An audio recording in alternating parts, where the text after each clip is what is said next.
5 Live Boxing.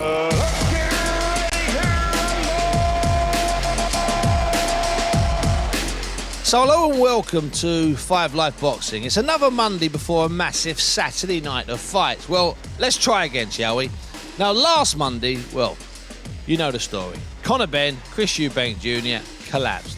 Not a good week for boxing. And 5 weeks ago, I sat down to preview 2 great women's world title fights. I got to tell you, I was so excited. I was like a child at Christmas.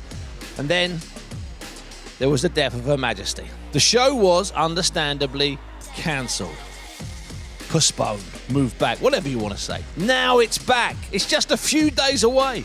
Claressa Shields against Savannah Marshall for all 4 of the middleweight championship belts. And Alicia Bumgardner against Michaela Mayer for 3 of the 4 belts at super featherweight. It's a night of history at the O2, and we will have Spiced Girls. No, I said that correctly. Spiced Girls. It's a tribute band. Military bands. A new belt in honour and tribute to the Queen. The best and the brightest in women's boxing from across the globe. I'm Steve Bunce, and this is 5 Live Boxing.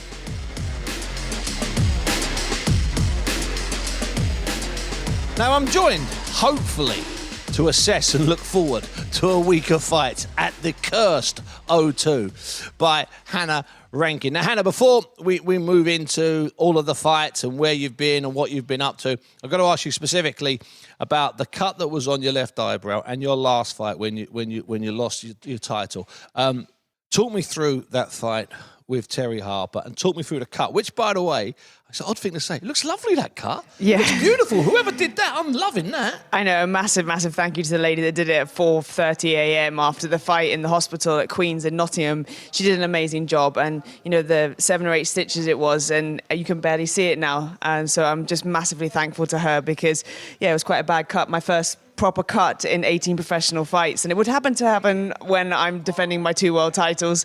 But, yeah, huge thank you to her. And the fight itself with Terry, I don't want to go over old ground and dwell on it. Was she a little bit sharper and a little bit stronger than you thought? And that doesn't mean you underestimated her. It just means that was she better than you thought? Because there is a difference. No, massive props to Terry and the team. You know, they had a great game plan for the fight. You know, I'm gutted and disappointed because I didn't get to demonstrate what I wanted to do, showcase what I've been working on. And, you know, it just didn't get to execute my game plan, and very frustrated, but obviously I want to get straight back in there, get back to where I belong. Because the mad thing is, take away the cut, I'm looking at you and I watched the fight. I watched it the next day because I was at Joe Joyce and Joe Parker the same night. You know, you seem really fresh. I mean, you seem like cut aside. You could box on Saturday. Yeah, no, I feel good. And the thing is like when you have, I've never had a cut like that before. And but that's let me just interrupt.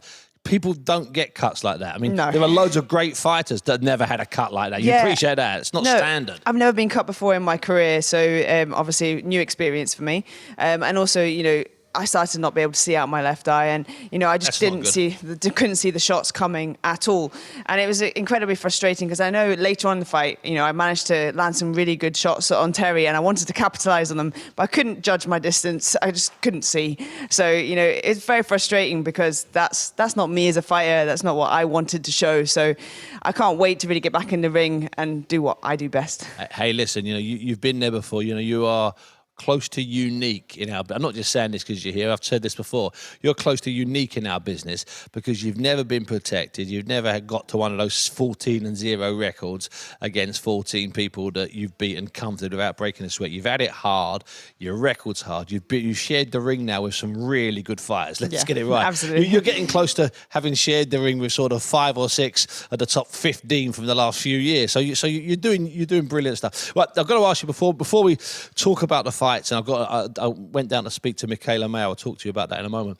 You had spent X amount of weeks and days in Miami with Claressa Shields before the last fight was cancelled. Yeah. But we'll talk about Claressa in a moment. But what was that like? Just briefly, what was it like spending that time in Miami? Which, by the way, I would imagine with your fair skin, young lady, Yes. was a tough old thing to do in July and August. Oh, no, I must admit, like being Scottish and particularly fair, I do kind of run from shadow to shadow to avoid getting sunburnt. But it's fantastic to go and like push yourself in hot weather like that. And it's different kind of heat. It's really humid heat. So, it's just something different to deal with. Sucks your breath away. It's so different from back here in the UK. And actually, it was great because you're having to push yourself in sparring. It's a different pressure, But then when you come back to the UK, suddenly things are, I can breathe. This is a little bit easier.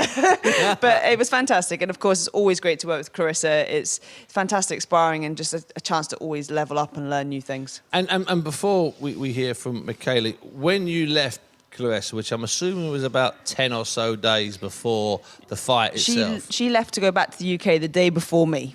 Oh, wow. And you came back on the day after Her Majesty's death or whatever, or the day of? No, yeah, it was just before. So she'd arrived just before that, and I arrived the day after.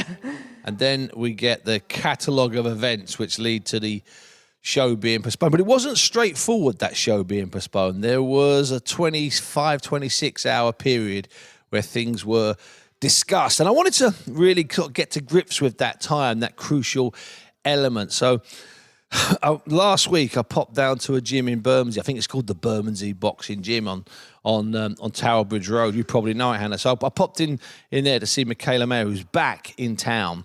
And she was in great form. She was in great form when she was here back in August and September. And she was in great form when I popped to see her. And the first thing I asked her was where she was and what was her reaction when she first heard that the Queen had died. My first initial thought was, oh my God, the fight. And selfishly, yes, that was my first thought because so much work has gone into this whole camp. So I threw my jump rope on the floor and I'm like, is the fight off? He's like, well, we don't know yet. And then the waiting game. Yeah. Because we didn't know. We didn't. And then the waiting game. So I had to continue on like I was going to weigh in and fight. Fighting. Exactly. So on that Friday when I was in the hotel lobby, you kept yourself away. Most of the boxers were wandering around the lobby looking very angry, because they were starving and they didn't know if they were going to fight. You were upstairs relaxing. What was your gut feeling, let's say at 11 or 12 o'clock on that Friday? Can you remember? Well, I had stayed upstairs because they had kept pushing the weigh-ins back. Yeah, which is not good for you. Yeah, I mean, no. When you're on weight, I wake up and I start my weight cut and to time it so that I'm on weight and ready to go to weigh-ins. So at 11, 12 o'clock, I was on weight. I was ready to go. Yeah. I had a really good weight cut. That's why you came in so early, because you organised yourself. Yes, I organised myself. I had my nutritionist here for 2 weeks, so I felt great, and I was just laying on the couch waiting for this to happen. I think I was talking a little to Alicia Bumgardner. She was thinking no, surely not. Over Twitter at that time. I don't believe you. Well, we wait to see if we're actually weighing in. Push back, and then I believe Claressa Shields' manager came up. We were all chilling in the room together, and he was like, "Listen, guys, I'm really sorry, but it's off." There were a lot of broken people in that hotel lobby. How did you take it? Listen, I keep saying this, but Coach Al walked into the room 2 minutes later, and he's like, listen, what you gonna do? You can't stress over things you can't control. You're gonna go home, you're gonna rest, we'll get on the phone, we'll all talk, and we'll figure it out. Yeah. What are you gonna do? What are you gonna do? So I'm like, you're right, Coach, okay. It happened. No worth like stressing over it. And once that happened and there was a date thrown out immediately, it was the 15th, that was quite good because that came quite soon. And you flew home. How could you relax? Could you put a few pounds on? Could you take your foot off the gas? Or were you instantly ticking or continue to tick, Michaela? I'm intrigued by this. Yeah, okay, so Coach Al is always so adamant about me resting in between fights. Like, I hear some people say, oh, I went right back into camp 3 days later. Like, that is not only is that weird to me, it's stupid. Like, it's not smart. You need to recover your body. You need to recover your mind. He doesn't want me to get burnt out. So he was like, don't worry. Just relax. Take a week off. I'll call you. I'll come out there and we'll pick up camp again.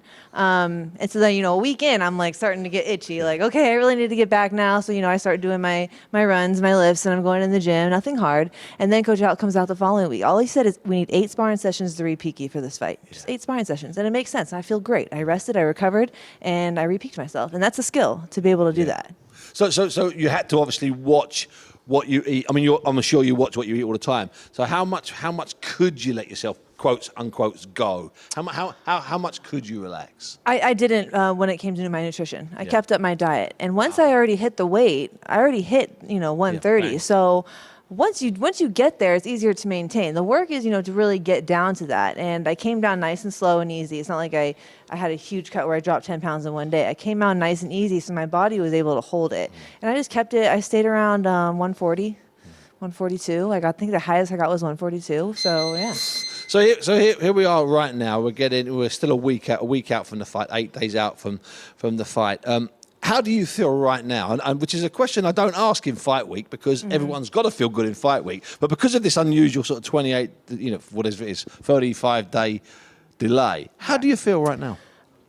I feel great, but I will tell you that I didn't think I needed any more time. Like when the queen had died and we all had to go home, I was like, man, it was such a great camp. I peaked myself so well. I don't need any more time because everyone's like, oh, now a little extra camp, and I'm like, I don't need extra camp.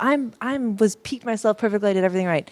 But then we went back into camp, and I feel like, okay, I'm actually it's like a blessing in disguise that I got these extra few weeks because me and Coach Al really, really kind of like perfected the game plan. Oh. And now I feel even greater. I felt great before, but I can honestly say I really, really feel confident in the game plan that we have going into this fight. And so, yeah, those 3 weeks benefited me. So 5 weeks. So Michaela Mayer is going to be a little bit better this time around than she might have been 5 weeks ago. Yeah, I believe that. Wow. I believe I just locked in that game plan mentally. Like, I really, really know what I need to do.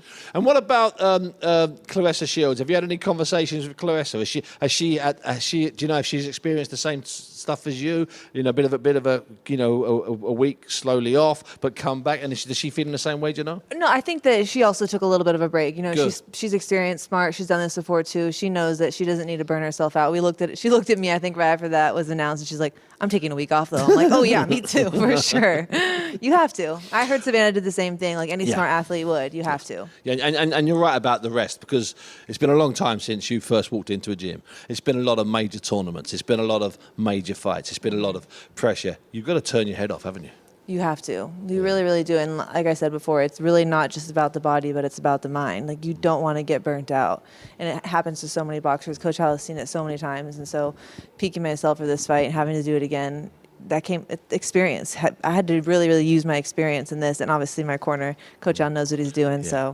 So to have seasoned people around you is something you can't buy. I mean, I know it's really painful. Let me ask you this. After I've been in this gym today and we watched the Mayweather Hamadouche fight on the screen there, and I still watched it several rounds through my fingers, as much as I love it, but because it was a great experience live and it was great watching it again.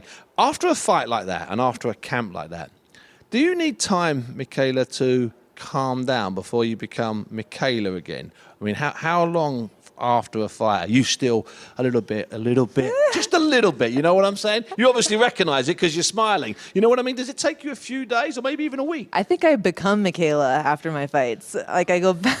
And that's going to sound funny, but like there's Michaela in camp, and then there's Michaela, all right, time to enjoy my life, hang out with my friends, and be the silly, other version of myself. And I always say, I feel like I live the most balanced life. I really do. And I pride myself on 3 or 4, There's a few of them. But it's a very balanced life. And I feel like you need that. So I pride myself on that. And I think it helps me to really zone in. When I do decide to switch over and go into camp, I'm able to really just click in, dial in, and focus. Now, on the day that Her Majesty actually died, we were at that brilliant press conference, the 3-tiered press conference, and you and Alicia got to just exchange a few looks and a few words, and we're getting close to the fight. Did you get anything extra or learn anything extra about Alicia from that? Because we were in fight mode then, remember? No one had any idea about the Queen's passing. So did you pick up anything from that sort of 30-minute session?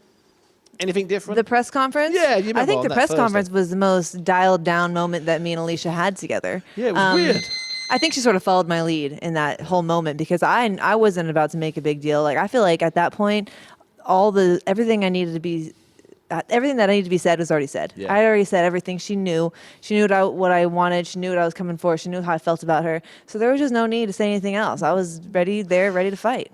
Is it a bit odd? And thanks for your time, and I'll let you get on. I know Coach Al's got all sorts of schedules planned for you, and I've been privy to some of the stuff he's got planned for you. Runs here, and this running, and this session, and that training. It's fantastic. I love it because he's a very experienced man, and he's a survivor from Atlantic City in the 70s, you know. And not very many people survive Atlantic City in the 70s. I'm going to talk to him about that a bit later. Is it a bit weird because you're in the same hotel? It's the same Thames running by it. Then you're in this gym, it's the same gym. But it was like 28 days ago. Does it feel a bit odd? So weird. Yeah. It's so weird. I just said that too yesterday when I got to my hotel. I'm like, I can't believe I'm back here. It's like, I love London. Like, I really do. I think I've been here like 4 times this year. Yeah. But I even told my manager, I'm like, just book my flight home directly after this fight. I don't need any more time in London. I love it, but I'm done. I love it, but like this time, like I didn't even bring any of my family. All my family, I said, stay. My friends, stay. I said, I'm going to handle business and I'll be back. Yeah, that's good. And I can't let you go without asking you the question I was planning on asking you before the fight last time, but I didn't get around to it, is the whole Spice Girl thing. Yeah. How many of them are going to be there, or none of them are going to be there? Is it a tribute band? We're hearing all sorts of things. Come put me out of my misery. Are we going to see? Are you going to bring them back together again? I would love to. Oh my God. I would love if any of them came to the fight. I think Mel's working on it, but I don't know. They're busy. They're off being the Spice Girls. So, but I will tell you that I am, of course, walking out to a Spice Girls song for my debut in London. That'll do me. I'll tell you what, I'm getting Michaela Mayer, uninterrupted, on my own, giving me Spice Girls exclusive. That's about as good as it gets. Michaela, I'll see you through fight week. Thank you. So as I said, we will have the spiced girls, and we will, one of the Mel, she said Mel, so-and-so might be there. There's 2 Mels. Excuse me for being confused. It was an awful long time ago. I'll tell you a funny story about the Spice Girls, if I'm allowed to digress. Before they were really famous, when they'd only been on Top of the Pops once, I was flying to Las Vegas, and Nassim Hamid and I were flying to Las Vegas. And a bit of name dropping, I'm allowed to do it. And he managed somehow to get me jibbed up the front of the plane. So we were both up on the second floor on one of those enormous BA flights. You know, it's unbelievable. I mean, the first time I'd ever been there. I've been going to Vegas like 30 times. But so Naz and I are up there, and we're stretched out on our beds, and there's a little bar at the end, and down the front, we could see these kind of, 6 seats away, like these four women. I had no idea where they were. And they said, I know them, they're the Spice Girls. So he wanders over, and one of them's from Yorkshire, he's from Yorkshire, to having a chat. And I remember my eldest girl at the time, Sarah, she was a Spice Girls fan, I found out after, but I thought I better get her a signature, an autograph. And for some reason, all I had was the back of my ticket. So on the back of my ticket, and she's still got it. She lives out of the country now. She's still got this thing. It's bizarre. It was to Sarah, and all 4 of the Spice Girls had written a massively personal message. Aww. Hand on heart. It wasn't like to Sarah, love Mel cool. B. It was to Sarah, be the best you can. Spice Girls, girl power. It was brilliant. Yes, I still remember that. So I always had a soft spot for the Spice Girls. When they were getting a kicking later on from everybody, I thought, no, what? They took some time out to sign and dedicate autographs. That's what you call a proper digression when you're doing that. So let's get back to it. Spice Girls aside, you heard Michaela there talking about how she had to have a break, no matter how long it was. She had to have a break. Now you had something similar with the Savannah Marshall fight, pushed back because of Peter. I remember it now. Peter Fury's COVID test. What did you do, and how did you? Could you take time off? Could you relax? What could you do? So ours was only a 2-week delay in comparison to what all the girls have got this time round. 5. Which was 5 is a weird amount of time. I'm on your side with that. With 2 weeks, you can you go back, you take a day off. I was actually still in the bubble at the time because Ellie Scottney was making her debut. So I chose to stay in the bubble to support her on her debut because obviously people weren't allowed to be there. So I actually... Wow, those were tricky, trying times, weren't they? It was really weird, but I actually used that time as a kind of a little bit of a downtime. Obviously wasn't training as much as I had been, and then when I got out of the bubble after Ellie's fight, then I could just go straight back into training and make sure I was peaking correctly for the fight with Savannah. But I really felt for the ladies on this card because 5 weeks is kind of odd. I think you probably... And travelling back. Travelling back to America. Yeah, back to the US. 3 of the 4 in the main event. Absolutely. And I know, obviously, Michaela, she cuts down a lot of weight to get to where she is. So no secret that. No, absolutely not. So, actually peaking and also making weight for that time, it was just a strange amount of time. So I think they probably have to take a few days off, but then kind of get back into it. But it's not like a few days off where you can just eat what you want, especially if you're watching the weight. So, yeah. No, I mean, talking to her and Al Mitchell and George Rees, who looks after her, it's clear that they took time off, but they didn't really take time off. Yeah. I mean, most people listening to this pod, time off for them means time off.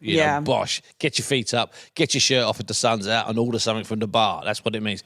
Not to Michaela Mayer. No, and the thing that I thought would be quite difficult as well is they've done all the press duties, they've done all the face-offs, they've done everything in the lead up to the fight, but I didn't have that problem with Savannah and I, because obviously being in the bubble and COVID, we hadn't had to do any of that sort of stuff. So the 2 weeks, it didn't affect the sort of the face-offs for the weigh-in or anything like that, And it is an interesting point that she makes there, that she thought in the build-up to the first fight, obviously back in early September, that she couldn't be in any better nick. She was absolutely perfect, that she was absolutely at the point of perfection. And yet, when she went back and Al Mitchell came out to her and they started working again, she realised there was a little bit more. And that's what she said. I said, so are we getting a better Michaela Mayer now? And she said, yes. Now, I know Alicia Bumgardner, had she been in town for me to talk to her, would have said the same thing.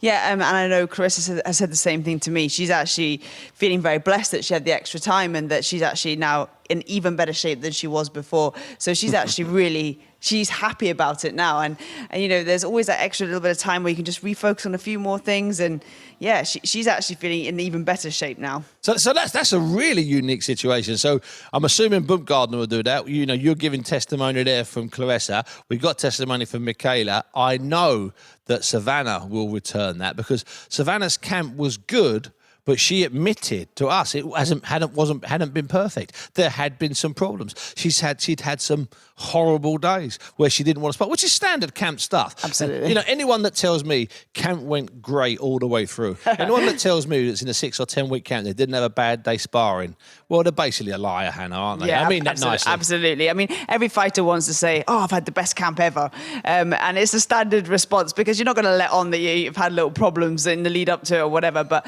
there's always things like that, like a bad sparring day, or just not feeling a bad it this day. day. For God's sake. Day. I know, and especially when it's been a long camp. If you've had 10 weeks or 12 weeks of a training camp, that's a long time. Because you were in that camp for Savannah Marshall first time when you fought her, even then it was extended 2 weeks, and you've been in this camp, the camp before the Harper fight, which is maybe not nowhere near as isolated. You're in Miami. You can go to 50 different restaurants a night. You can walk along 25 miles of beach. Not like I can eat anything. Not that you can eat anything, but you can go to 6 different restaurants. Yeah. Do you prefer, or did you prefer, that isolated camp where it was barren, same people every day, or did you prefer the freedom of your other style camp, i.e. the Miami? Which one did you prefer?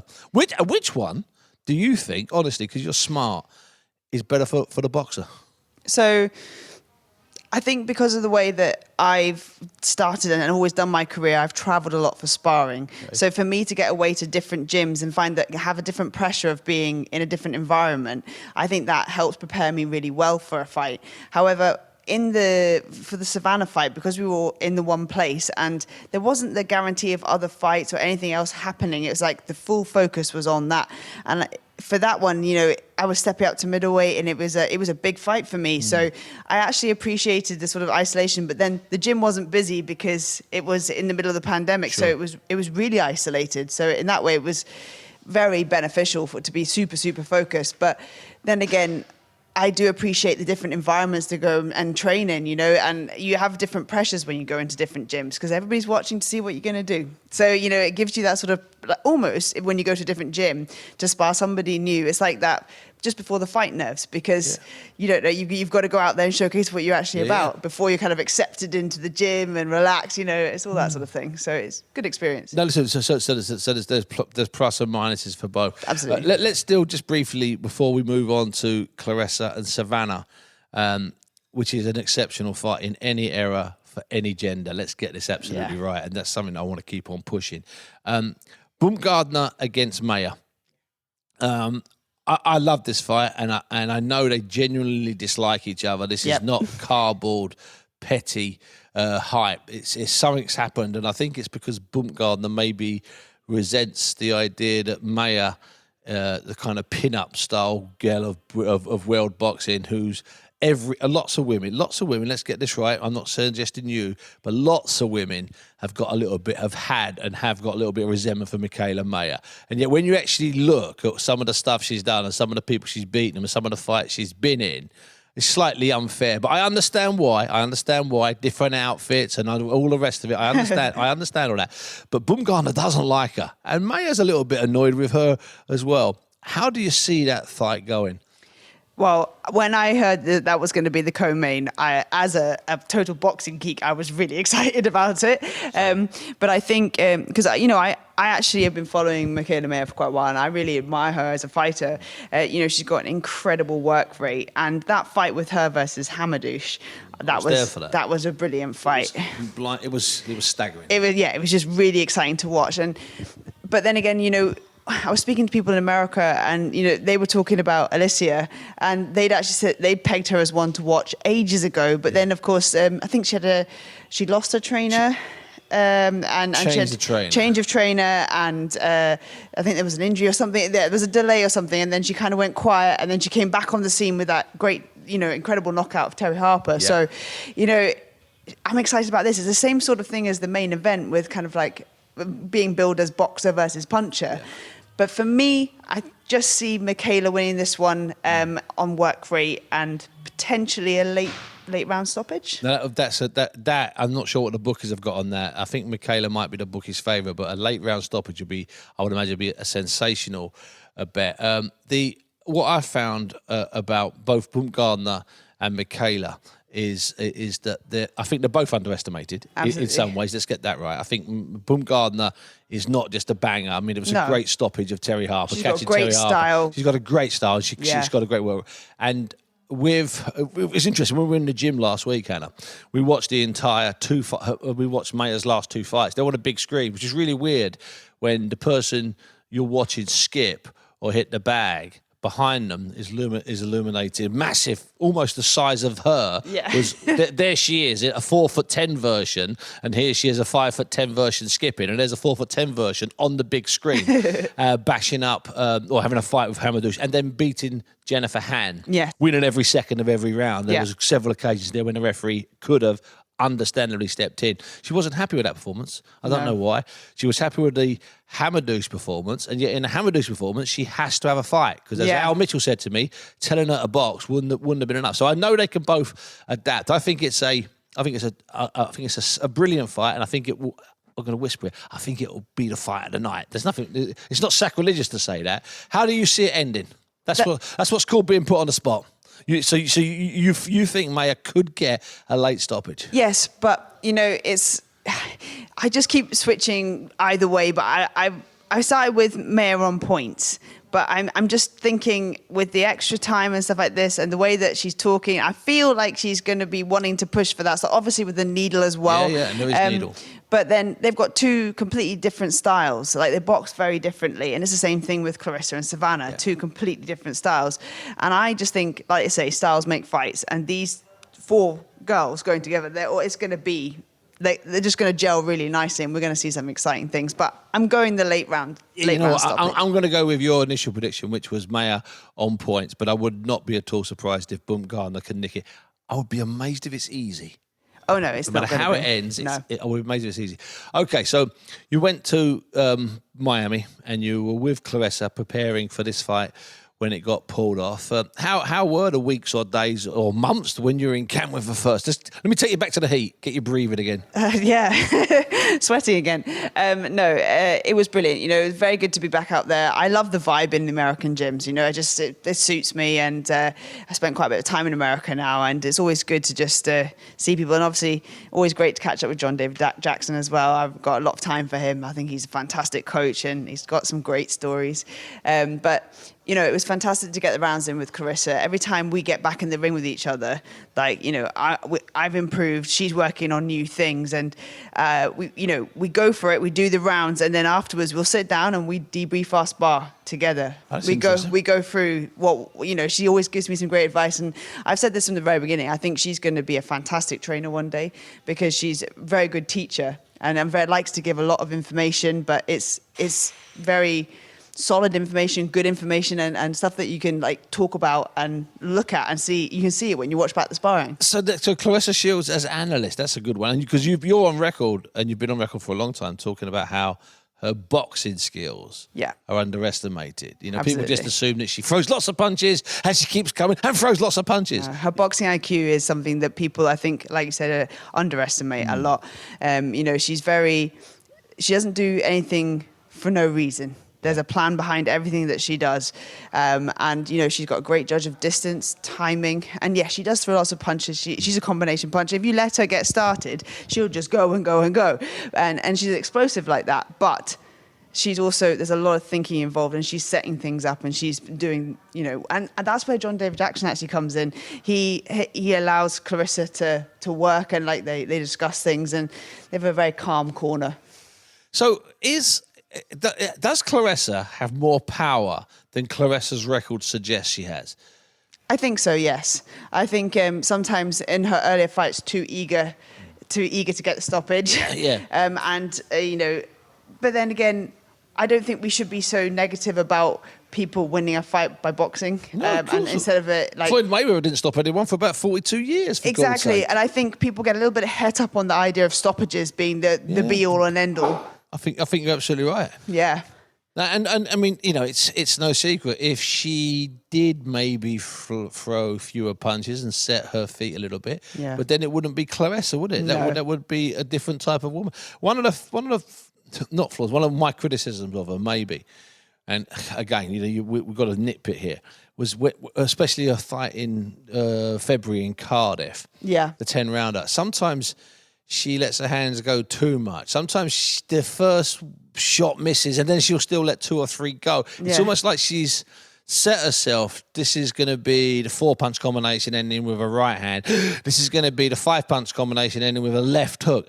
So sometimes she gets into the roll and she's missed with the first 1 or 2, or maybe the last couple, and she keeps on throwing them. I know that's what she does, but sometimes I think just be a little bit more, I don't know, a little bit more frugal, a little bit more careful. That would be one of my criticisms. I think you shared the ring with her, so you know best. I think you'll probably see a little bit more of that in this fight. A bit more thought this time. A little bit more thought, but just not quite so quick to start. Because she's setting things up, and she's, it was great to work with her because she's in incredible shape right now. It's probably the best shape I've ever seen her in, and she's been working on lots of different things, and she's got a few game plans. She's worked with loads of different sparring partners for this one, and we had some great rounds. And it was funny because Claressa likes to talk sometimes in sparring to her sparring partners, and I know these days, and she's saying, "Come on in," and I'm like, "I'm not. You come out there." We're having a little chat, but we know each other quite well, and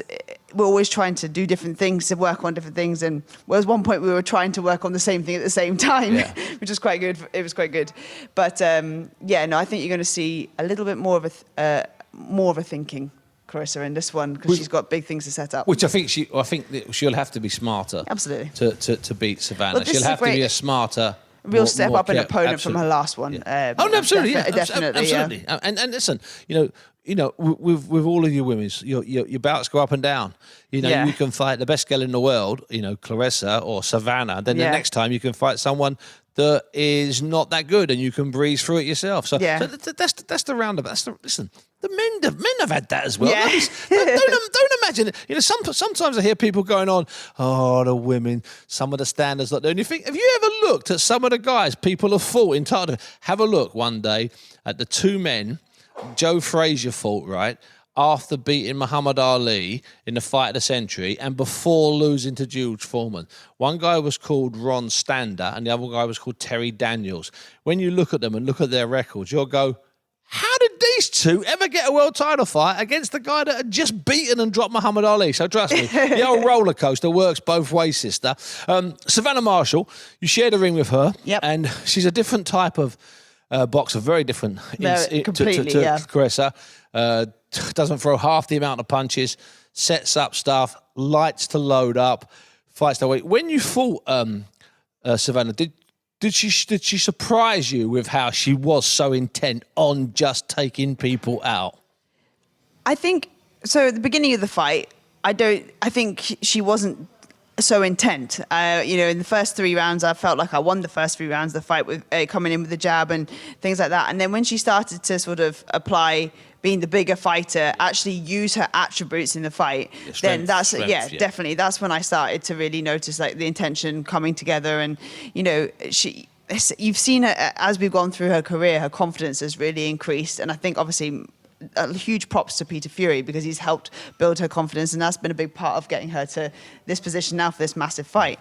But if you stay at the end of those long punches, there is power in those punches, and she's a long rangy fighter, and it's trying to judge that distance with those long levers and like her step back as well. So like I said, really different to Claressa in stature and everything. So it's a brilliant fight, and then throw in the defeat 10 years ago in China in the World Championships, the only defeat Claressa's ever had, professional or amateur, in a boxing ring. She obviously lost in the UFC, or the MMA, on the MMA circuit. It's just about a perfect kind of fight for me. And I'm really not sure who wins. I can make really strong cases for both. One of those cases isn't Claressa getting knocked out in the second or third round. So don't. I'm not going down that thing. How do you see it unfolding? So I kind of know, but I'm going to ask you. What I will say is that what's been great about this fight is that every time I've been in the gym, everyone's been talking about it, and every time the fight. Who's going to win? Who's going to win? And Bingo. Each week, things change. People go from being like, oh yeah, it's going to be like a Savannah knockout. Oh no, Claressa's going to win it on points. This week I think it's going to be this. And people are just wavering left to right. They're not sure which they want. And that's what makes a great fight. For me, I'm going to stand by what I said at the very beginning, and I still truly do believe this. And it's not because she's my friend or I'm biased or anything. I genuinely do believe Claressa wins this fight.